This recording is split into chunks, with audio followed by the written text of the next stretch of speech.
Փորձենք ծզումբի այրումը, հա։ Այստեղ պիտի տեսնենք կաբույտ բոձեր։ Հոպ, տեսանք չէ։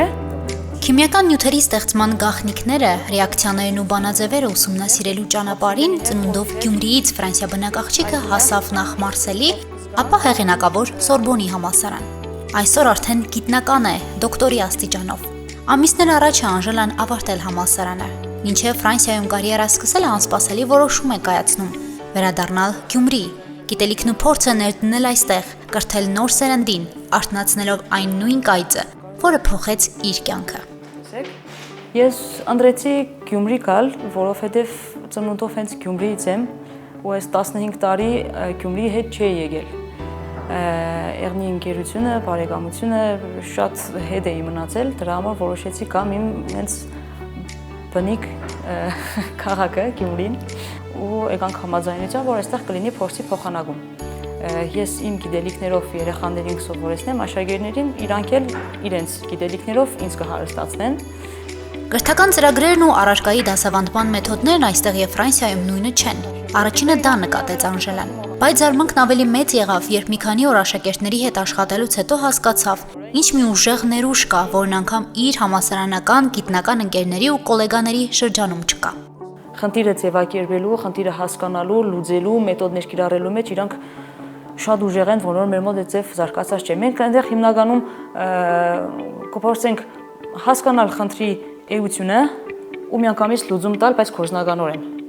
Աշակերտներին գրավել է դոկտոր ուսուցչի դասավանդման մեթոդը։ Ամեն օր նոր բան են բացահայտում եւ սովորում քիմիա առարկայից։ Դպրոցի լաբորատորիայի հնարավորությունները լիարժեք կիրառում են դասապրոցեսի ընթացքում։ Դա ինչ-որ արելա,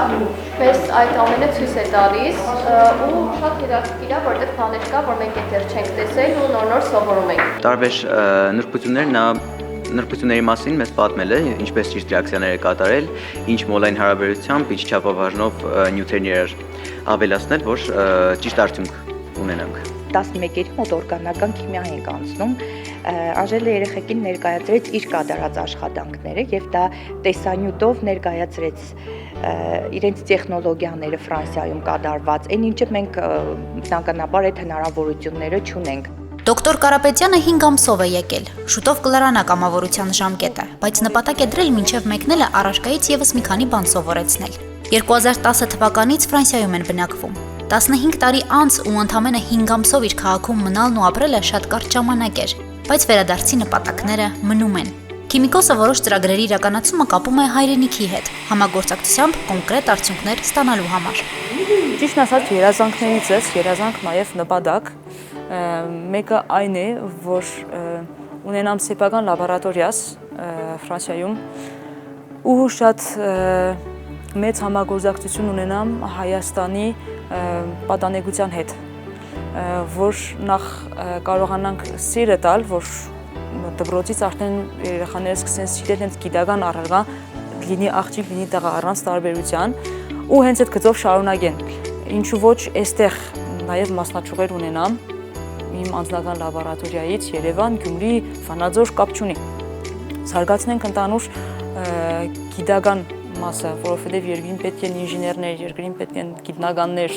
որ երկիրը զարգանա։